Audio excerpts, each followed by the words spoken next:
My uncle abused my son while I was deployed. My wife helped him. They thought was just a mechanic. I was halfway through my deployment in Kandahar when the video came through. No subject line, no sender I recognized, just a compressed file dumped into the inbox I only checked every few days, mostly from messages from Marissa and photos of Wesley. The Wi-Fi out there was unreliable at best, so I downloaded it without thinking much. I figured maybe it was another birthday clip I missed, maybe Wesley opening a gift or doing some goofy dance. I had no idea it would be the beginning of the end of the life I thought I was building. I hit play on the laptop, sitting on a fold-out cot with dust caking the bottom of my boots and the smell of diesel and sweat in the air. The first thing I saw was my living room, the one back home in Nebraska, dimly lit and filmed like some low-budget found footage horror. My boy, Wesley, 6 years old and barely over 3 feet tall, stood in the middle of the room, already red-faced and sniffling. Behind him was Herman, my uncle in name only, a man I never trusted but tolerated for Marissa's sake. He stood like a damn executioner, belt in hand, and before I could even process what I was looking at, he raised his arm and brought it down hard. Wesley screamed, this piercing, guttural sound that cut right through the roaring static in my ears. I froze. I literally couldn't move. My mouth was open, but I couldn't breathe. The second blow came, then a third, each one worse than the last. And then, Marissa's voice. She was laughing.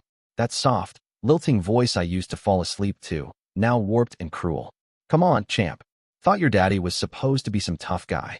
The camera shifted slightly, and I realized she was the one holding it. Just a mechanic, huh? Special forces my ass. Bet he's changing oil on Humvees while we're handling things here like real grown-ups. I couldn't even process it. My wife, my partner for 9 years, the mother of my child, was mocking me while that monster laid his hands on our son. My hands were shaking so bad I nearly dropped the laptop. Wesley had fallen to his knees now, holding his little arms up, trying to shield himself, crying harder than I'd ever heard. The belt came down again. Herman laughed, full-chested and proud of himself. The kind of laugh that doesn't belong in the same world as my son. Then Wesley looked at the camera, eyes swollen, tears running down his face, voice cracking from the sobs. My daddy's gonna get you, he said. And Herman just smiled. Then the screen went black. I didn't even remember standing up. 1 second, I was sitting on my cot. The next, I was slamming my fist into the steel locker across the room, so hard the skin on my knuckles tore open. Blood dripped onto the dusty floor. I didn't care. My heart was pounding so hard it drowned out everything else. Gunfire from the range, radios chattering, someone yelling my name down the hall. I couldn't hear any of it. My head was spinning, but not in confusion. No, it was sharp, laser-focused. All those years of training, of learning how to break a man down without touching him, how to extract the worst truth from the most hardened subject, how to survive when everyone else gave up. That part of me clicked in. Cold, methodical. I didn't cry. Not then. I started planning. First, I went through the video frame by frame, studying every background detail. Timestamps, shadows, audio layers. Everything. I needed to know exactly when and where it was shot. That old oak lamp I picked up at the flea market still sat in the corner. Wesley's crayon drawings on the fridge. The tan throw blanket Marissa hated, but kept because it was a wedding gift from my mother. The video wasn't old. This wasn't something from the archives. It was recent, days ago, maybe a week at most. I knew what had to come next, but I couldn't just go rogue, not yet. I sent a message to my CO requesting emergency leave for family reasons. He barely skimmed it, granted it on the spot. Probably assumed someone died. I didn't correct him. I packed light. 1 duffel. My passport, burner phone, cash, a USB with the video, and a folding knife I wasn't technically supposed to keep on me off duty. I moved like a ghost through the base, not saying goodbye to anyone, not even the guys I shared meals with for months. I had no words left, just a singular, burning clarity. The flight out took 19 hours. From Bugram to Germany, then over to Dulles, then finally Omaha. I didn't sleep. I didn't eat. Every second, I played the video again in my head. Wesley's face. That voice. That damn laugh. When I landed, I didn't go home. Not yet. I went to the garage. The old shop my father left me before he passed. Before Marissa convinced me to lease it to a couple local gearheads, because we needed the passive income. I still had keys. The place was empty, silent, cold. But it was mine. It was still my ground. I made it my new base. There was no plan for justice. No cops. No courts. I knew how that went. I knew the timelines, the evidence requirements, the bureaucracy that let monsters walk free every damn day. I was a soldier. An interrogator. I didn't wait for permission to act. They took my son. They hurt him. They laughed. And now I was back. I didn't go in guns blazing, didn't kick down doors, didn't scream or shake with rage. That kind of drama belongs in movies. Real operations, the ones that count, the ones that leave marks, are quiet, precise, surgical. You don't lead with fire. You lead with silence. I'd done this kind of thing 100 times before, just not on home soil, not with my son's cries echoing in my head like tinnitus. That changes everything and nothing at the same time. The training takes over. You become a shadow again. Just a man moving through spaces unnoticed, collecting, waiting. The first thing I did after setting up base in the garage was reacquire gear. Not military grade. Not yet, but close enough for what I needed. I paid cash in 3 different states for unregistered tech and basic surveillance. Burner phones, scramblers, high-res cams no larger than a button. Gloves, masks, lock tools. I'd stashed enough over the years to start small. You learn quickly how to blend military OPSEC with civilian loopholes when your job involves reading broken men like open books. I started gathering intelligence the same way I used to build profiles overseas. First you trace habits, then you study patterns. I followed Herman from a distance, tracked him through the rusted neighborhoods where street lamps buzz but don't light anything. His place was a single-story dump on the edge of a housing tract that looked like it had been forgotten by the city decades ago. The siding was warped, one shutter hung sideways, and a busted chain-link fence leaned like it had just given up. It smelled like piss and rot and desperation. He kept a small circle of low-life nobodies around him, 2 strung-out guys with face tattoos who looked like they still lived with their mothers, and a girl barely older than Marissa used to be when we met, clearly not there by choice. Herman dealt in garbage pills, cheap fentanyl-laced painkillers, stolen prescriptions, some meth if the price was right. The way the cash moved was sloppy. He owed money to a local gang I recognized from my old stomping grounds. Guys who don't send warning shots, just headshots. The kind of crew that doesn't care if you're family when it comes time to collect. And Herman, of course, was behind on his payments. He'd stopped working years ago, claimed disability, back problems, or something equally unverifiable. But I saw him move when he thought no one was looking. No limp. No stiffness. Just a snake slithering across the concrete. Always watching over his shoulder. Always carrying. But not like a professional. Just a scared animal that knew it was living on borrowed time.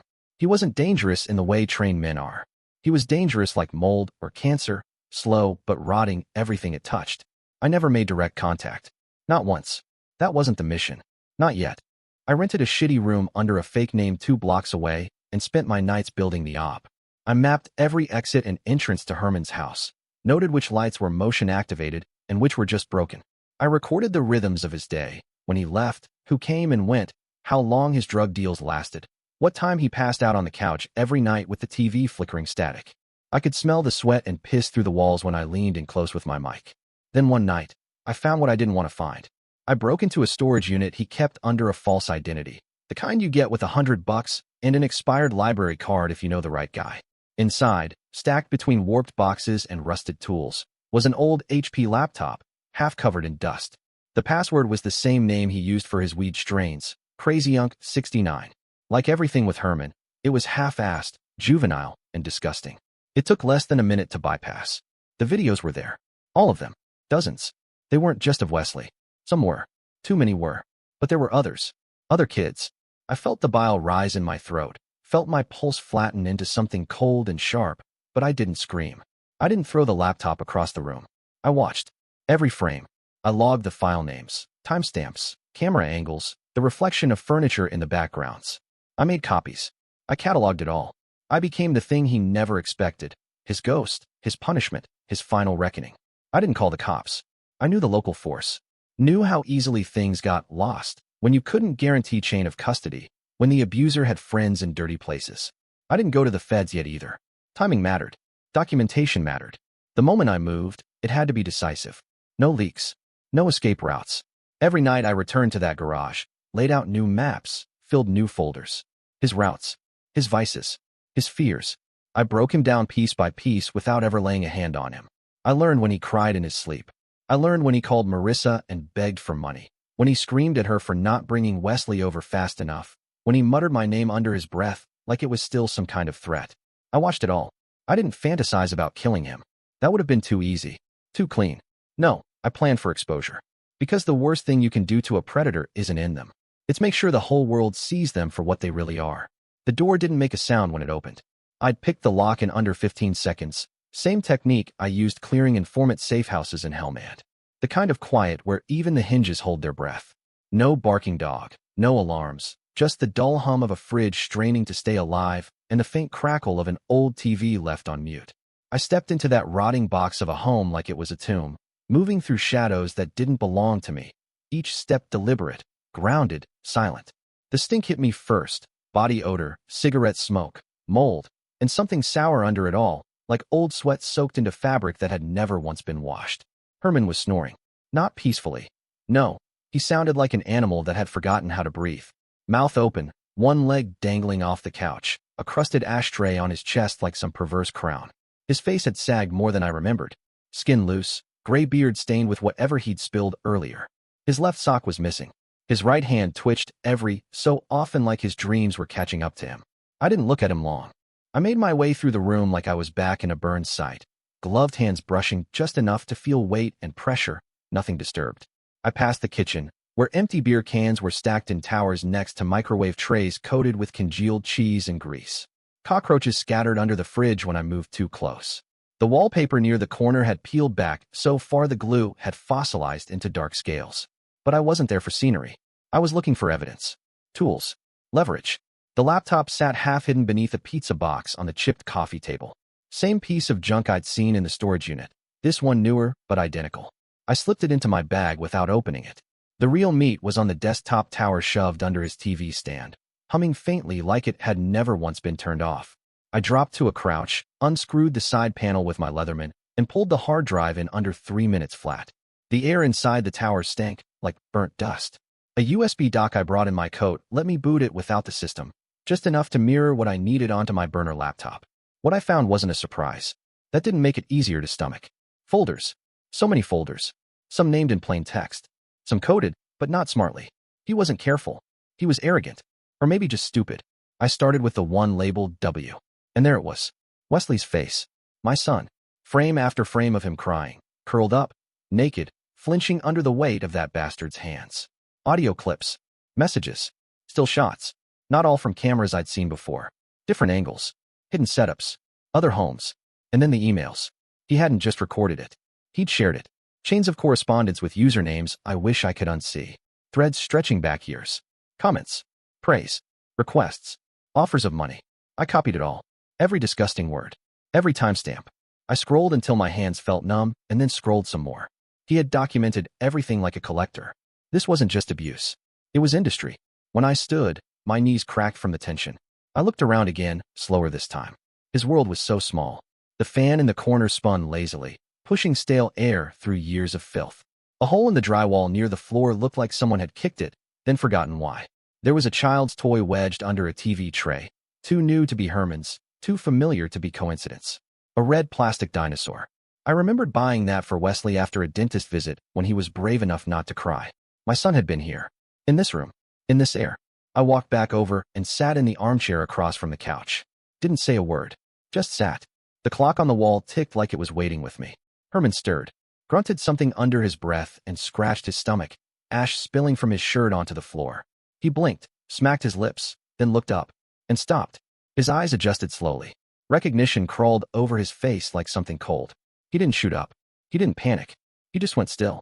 I didn't move. I didn't blink. I sat with my elbows on my knees, my hands laced, eyes locked on his.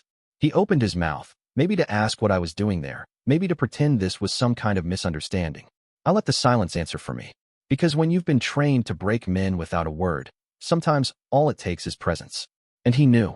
In that moment, before I'd spoken, before I'd moved, before anything else happened, he knew. He knew I wasn't here to ask. He knew I'd already seen everything. He knew there would be no forgiveness. And I wanted him to sit in that. So I let him. He didn't speak first. He just sat there, blinking like he was trying to decide whether this was a nightmare or the moment it all finally caught up to him. His mouth opened slightly, maybe for a lie, maybe for a cough, maybe just because oxygen had stopped flowing to his brain the way it used to.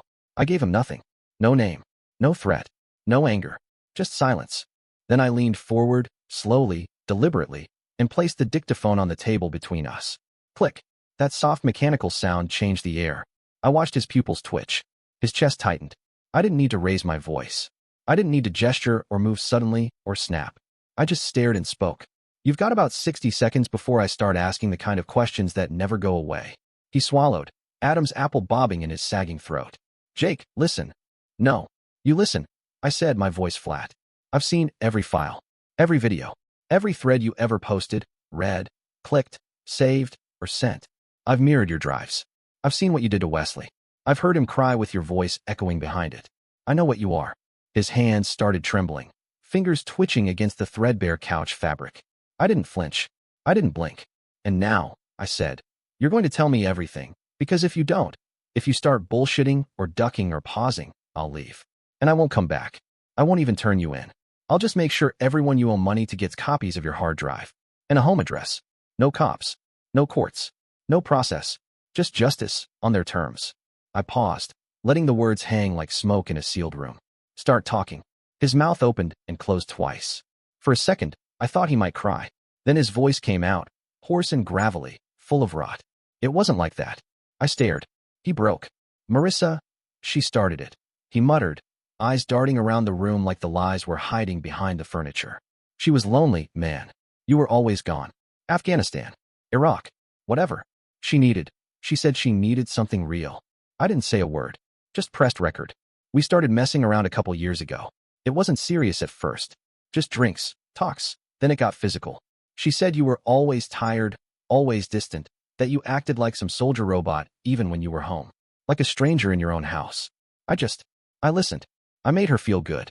I didn't react. Let him think that confession bought him space. And Wesley, he was already around, you know? She said he needed a male figure. A real one. Someone who wasn't just Skyping in from a desert bunker. He licked his lips. They were cracked.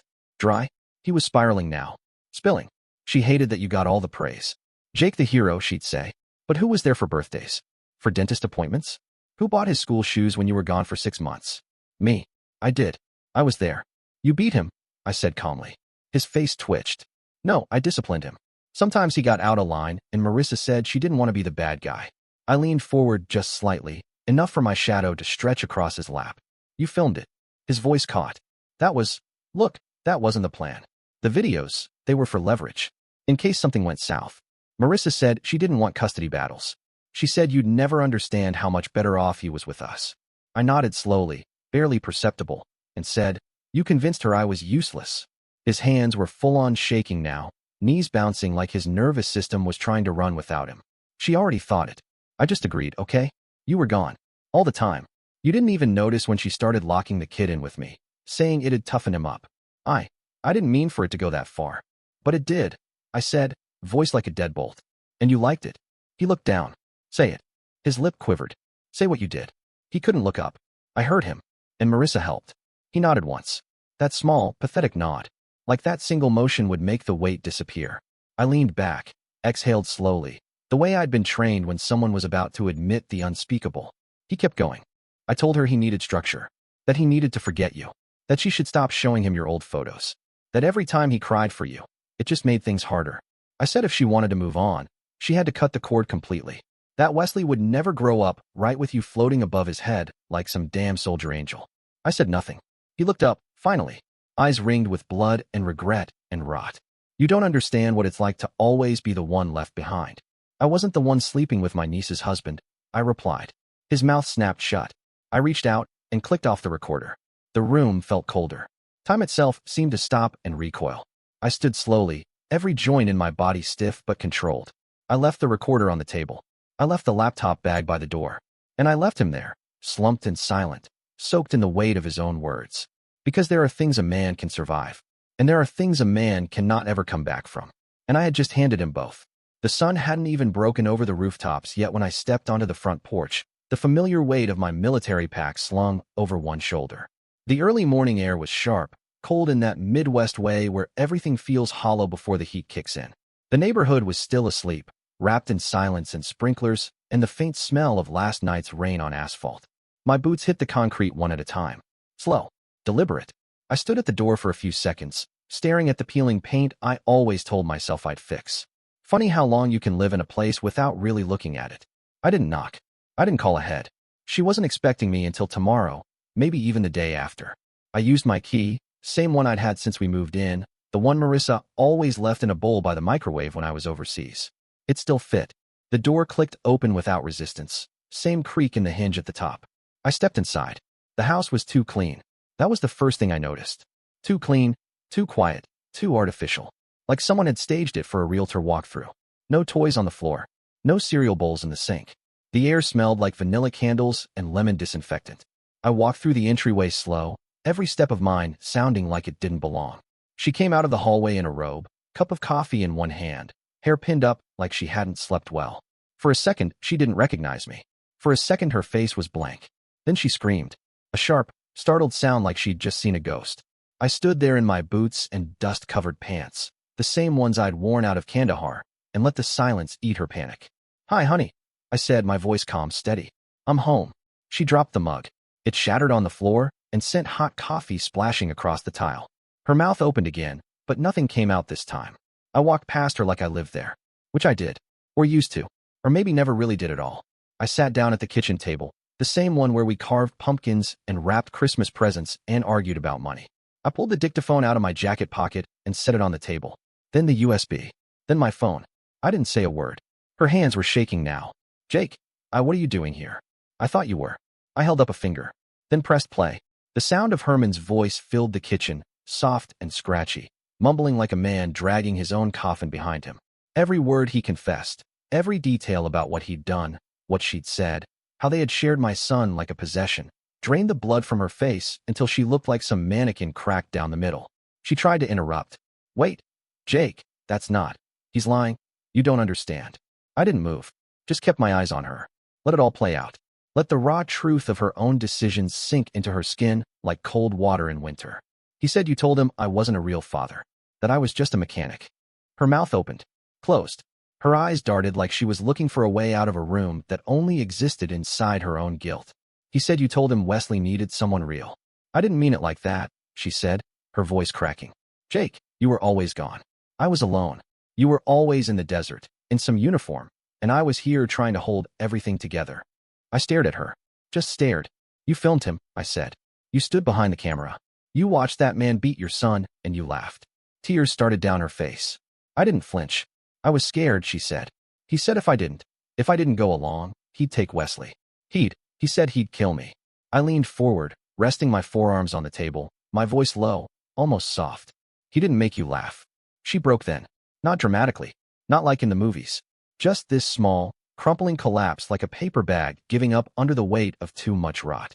She dropped to her knees, hands on the coffee-slicked tile, sobbing like the grief could erase the choices. It couldn't. I sat there, watching her fall apart at the feet of the life she helped destroy. And I didn't feel a damn thing. I called him from the landline. The same one we used to take messages on when Wesley was a toddler, and we still believed in birthdays and balance. My voice didn't rise. I didn't curse. I didn't threaten. I just said, "You've got 8 minutes to get here. Come through the back door. No weapons. No surprises. And if you run, you'll wish you hadn't." He didn't argue. Didn't ask why. Just hung up. 8 minutes later, true to form, Herman pushed through the back entrance like a man trying to keep the air from collapsing in around him. He looked worse than he had in the apartment. Sweating through a gray hoodie, jeans that sagged at the knees, shoes untied, shaking like withdrawal had taken up residence in his spine. When he stepped into the living room and saw Marissa on the couch, still red-eyed and crumpled, something shifted behind his eyes. Maybe it was guilt. Maybe fear. Maybe just the kind of dumb realization you get when two of your lies are finally sitting next to each other and there's no more room to hide between them. I motioned with a nod. "Sit." He obeyed. I had already set up the tripod. Centered. Framed. I checked the sound levels twice. The small red light blinked once. Then held steady. I stood just behind the camera, arms folded, voice low and precise. The way I'd spoken to insurgents who thought they were still in control long after they'd lost everything. "You're going to tell the truth. Every single word. No edits. No revisions. No bullshit. And you're going to look directly into that lens while you do it." Neither of them moved. I leaned slightly closer, let the edge sharpen.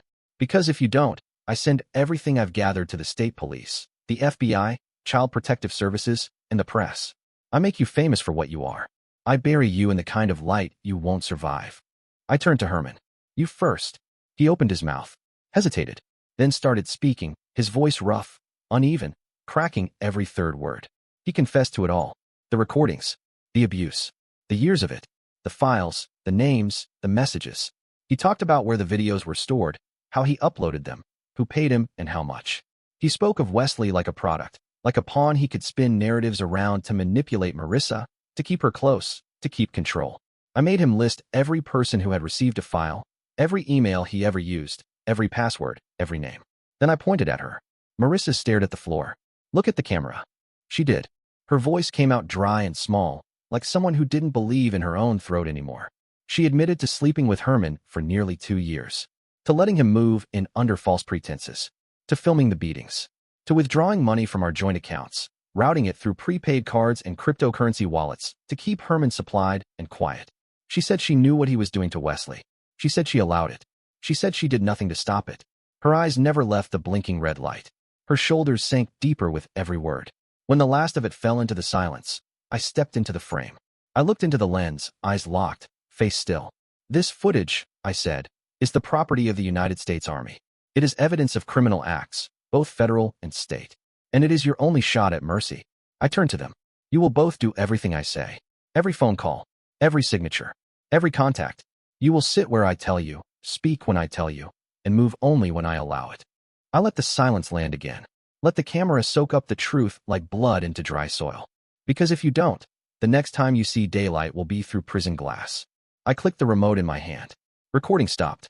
I gave the instructions calmly, one at a time, like I was briefing a recon team before a black site breach. No emotion, no drama, just facts, delivered with the weight of finality. I turned to Herman first. "You're going to pack a bag and disappear. You'll drive to Miami. Alone. No flights. No trains. Cash only. You'll check into a place called the Sandpoint Motel off Biscayne. Room 211. You'll wait there until I tell you otherwise. You'll keep your phone on, but silent. And if you try to run, try to hide, try to turn yourself in or talk to anyone else, I won't send the video to the cops. I'll send it to the people you owe money to." He didn't speak. He nodded, like a man who knew the leash was tight and short and wrapped around his own neck. He knew what I meant. They both did. I watched him get up, still shaking, mumbling something under his breath as he fumbled toward the back door. I didn't stop him. He wouldn't make a sound. Cowards like Herman don't burn bridges. They crawl under them, hoping no one looks down. I turned to Marissa. She hadn't moved from the couch. Her hands were clenched in her lap, like she could pray the blood away. Her face was pale and wet, but the tears were dry now, replaced by this empty, hollow ache like she'd just realized none of this could be undone. "You're going to take Wesley to your sister's place in Charlotte," I said, my voice low, steady, final. "You'll tell her you and I are separating, that we've agreed to a trial period while I sort things out. You'll say it's temporary. You'll act like a good mother. You'll act like none of this ever happened." She opened her mouth, lips trembling. "Jake, please, he's my son too." I cut her off. Sharp. Final. "No, you don't get to say that." Her breath caught in her throat. I stepped closer, just enough for the words to land like steel. "You will never see your son again without court supervision. Do you understand me? Never." Her face crumpled again, but I didn't care. I didn't flinch. "All of this," I said, "everything you did, every second you stood there and let him suffer, every lie, every stolen cent, every night you chose him over your own blood, it's over. You made your bed. Now you rot in it." She started to sob again, those broken, pathetic gasps that used to stir sympathy in me, back when I believed she was someone worth saving. I turned away, grabbed my phone, and started dialing. No hesitation. No backward glance. Because the time for mercy had passed, and there was no way back. Got it. Straight text. No formatting. No bullshit. Here's the clean version, just as it should be. I didn't go to the cops. I didn't need a lawyer. I called someone who actually got things done. His name's Reed. First name, last name, doesn't matter. Back in the sandbox, he was the guy who could find a needle in a minefield while tracking a ghost in the middle of a blackout. He was former Army intel, now running a private investigations firm in Chicago that technically doesn't exist. Last I saw him was in Kuwait, back when my hands were bloodier and my conscience still intact. But when I called, he answered on the first ring. He didn't ask why I was calling. Didn't ask how I was doing. Just said, "Send me the names." So I did. 3 hours later, I had a full report in my inbox. Timestamps, records, screen grabs, phone pings, financials, linked threads, and names I'd never heard before, but now couldn't forget. Reed's work didn't just scratch the surface. It peeled back every layer until all that was left was rot.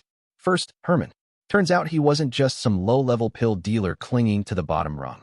He was in deep, 43 grand in debt to 2 different loan sharks. One of them connected to a Gulfport syndicate known for breaking fingers on Tuesday mornings and dumping bodies by Thursday. The debt had interest compounding weekly. Herman had been dodging collections for over 8 months, using burner phones and changing addresses like it would actually protect him.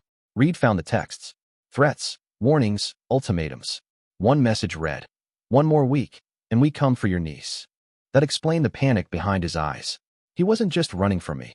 He was circling the drain with nowhere left to go. Then Marissa. She'd had 3 separate affairs over the last 5 years. Not rumors.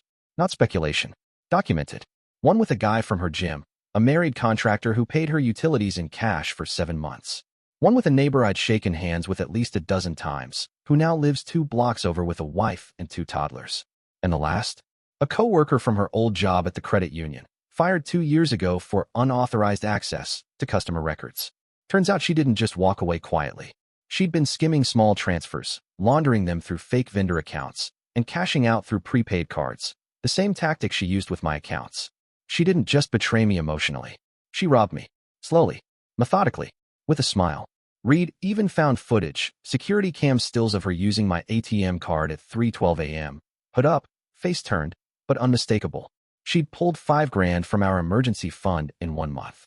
The same month I sent her a birthday video from Bugram, and Wesley told me he missed me so much it hurt to sleep. She smiled in that video, said she was saving for a family vacation, said she was making things work.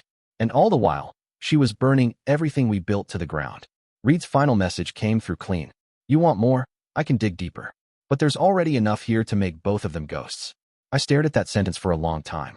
Not because I didn't know what to do next, but because I did. I built the package like I used to build field briefs, meticulous, layered, bulletproof. It wasn't about emotion. It wasn't about revenge. It was about precision. I compiled everything. The full footage of Herman's confession, Marissa's on-camera admission, the digital forensics report from Reed, bank records, screenshots of transfers, timestamps, fake vendor trails, and ATM withdrawals in the middle of the night. I printed the email chains, added Wesley's pediatrician notes about the bruises that were unexplained, statements from 2 neighbors who'd heard screams and odd noises more than once, and the school counselor's record of Wesley saying he missed his dad and was scared of the man in the garage. I arranged the documents in order. I indexed them, labeled them with color-coded tags. I printed photos. I included stills from the videos, one of Wesley crying in a corner, one of Marissa's face laughing off camera, one of Herman's hand raised mid-swing. I backed everything on a USB and included a hard drive duplicate. I wrote a cover letter for the judge, clean and controlled, no theatrics, just a father presenting a case. When I handed the packet to my attorney, he didn't speak for a full minute. He just flipped pages, eyes wide, face pale, flipping faster. Then he looked up and said, "They're not walking away from this." He was right. The hearing was short. The judge barely blinked before granting me full physical and legal custody of Wesley. Marissa never even made eye contact. She tried to speak once. The judge shut her down immediately. "Ma'am, you are under criminal investigation. I suggest you remain silent." A restraining order was issued on the spot. She was forbidden to be within 500 feet of Wesley or me without court supervision, and any violation would result in immediate arrest. Her attorney didn't even argue. He just asked to be dismissed from the case halfway through the hearing. Herman, meanwhile, didn't make it to court. He was too busy crawling to the police, begging them for protection. Turns out word had gotten around. One of the guys he owed found out about the video files. Apparently, even in their world, there are lines you don't cross. I heard he was trying to barter with detectives, trading names and locations for time and safety. Rumor was, he was going into protective custody. I didn't care. Let the rats devour each other. But Marissa, I saved that part for last. I made it public. I gathered everyone. Her parents, her sister, her co-workers from the credit union, her gym trainer, even the neighbor she smiled at every morning while walking Wesley to school. I invited them all under the pretense of a custody update. I had the living room staged. TV screen ready. Sound crisp. I stood in front of them, let the silence settle. Then I hit play. The video ran 10 minutes. That was all it took. By the time it ended, the room was a graveyard. Her mother wept. Her father stood frozen. Her boss walked out without a word, and I knew she'd be fired before sunset. One of her friends vomited into her purse. Her sister stood up and said, "You don't come near my house ever again," and left before the second clip even started. No screaming. No drama. Just consequences.